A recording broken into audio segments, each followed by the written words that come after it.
Friday at the University of South Florida for the two PhD students. The two were reported missing nearly 2 weeks ago. Last Friday, Jamil's body was found on the Howard Franklin Bridge, and his roommate, Hisham Abugarbi, was arrested. Detectives climbed into a dumpster behind a Tampa apartment complex. They had been looking for two missing PhD students from the University of South Florida. What they pulled out turned a missing person case into something far worse. A pair of glasses, a student ID, a wallet, and clothes soaked in blood. The student they belonged to was gone. So was his girlfriend, and one of his roommates kept changing his story. On April 17th, the University of South Florida Police Department got a call. A 27-year-old PhD student in chemical engineering hadn't shown up where she was supposed to be. Nishita Bristi was known for being responsible. The kind of student who never missed an important event. Her absence was so out of character that friends called police almost immediately. The next day, a different call came in. A friend of 27-year-old Zamil Leon reported he hadn't been answering his phone. Zamil was also a PhD student, environmental policy and engineering, also from Bangladesh, also extremely reliable. Detectives quickly connected the two cases. Nishita and Zamil knew each other, were close, had now disappeared within hours of each other. The first stop was Zamil's apartment. He shared the place with two roommates. One was open and cooperative from the moment investigators knocked on the door. The other was not.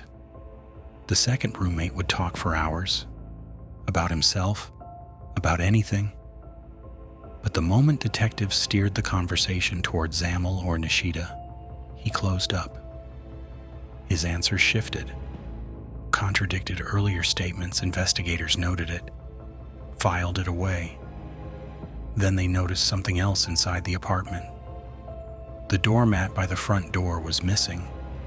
Pots and pans were missing from the kitchen. Small things, easy to overlook, until you start looking for what isn't there. With Zamil's clothes and ID pulled from the apartment dumpster, the case shifted.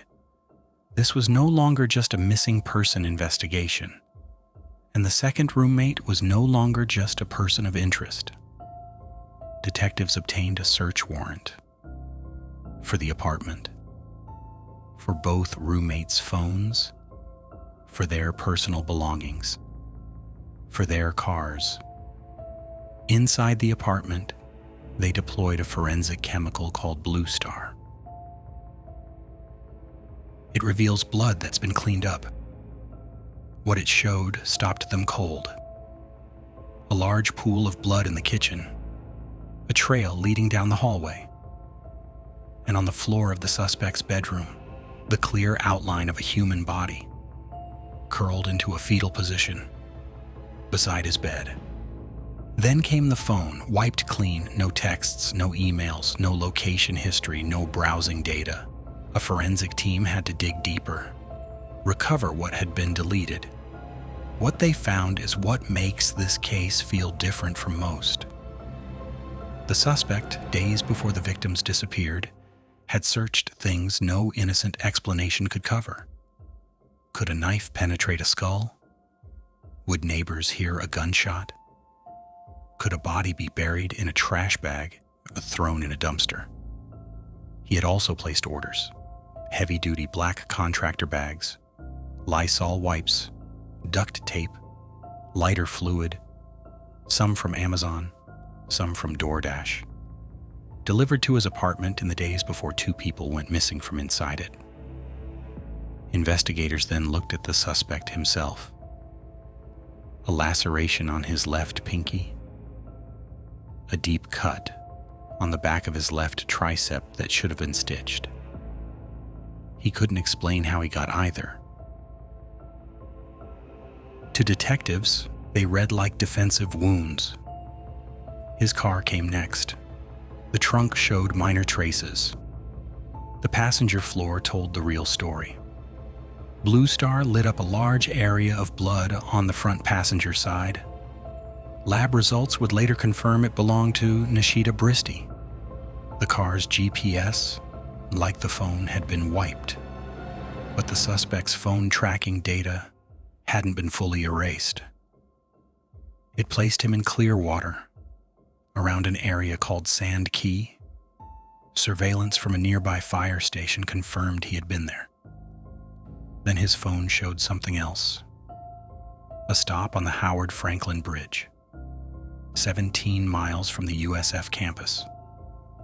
On April 24th, 6 days after he was reported missing, detectives drove the bridge themselves. On the Pinellas County side, on the shoulder of the road, sat a single black trash bag. They stopped, approached. The smell told them what they would find. Inside was Zamel Leon. He had been stabbed multiple times. Pinellas County Sheriff's deputies and the medical examiner took custody. Investigators turned their attention to finding Nishita. Before they could, the suspect's family called.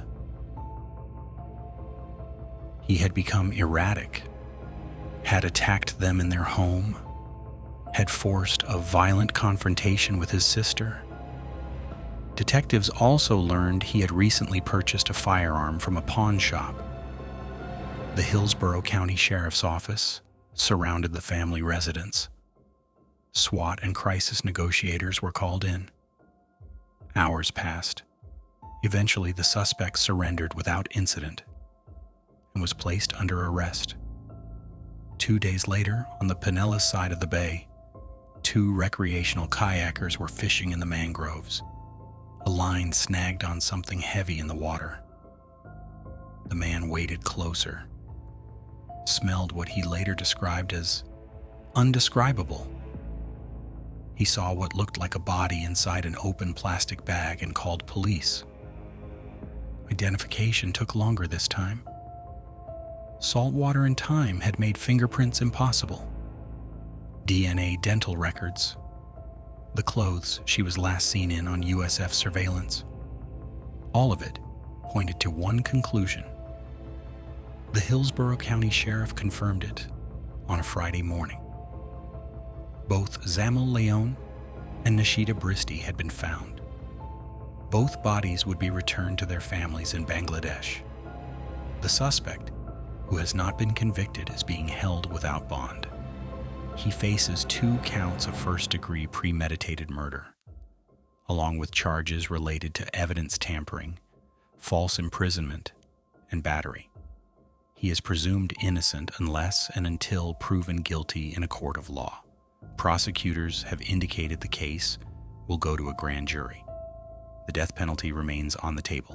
What still hasn't been answered is the simplest question. Why? 2 PhD students, thousands of miles from home, their futures ahead of them, gone in a single weekend.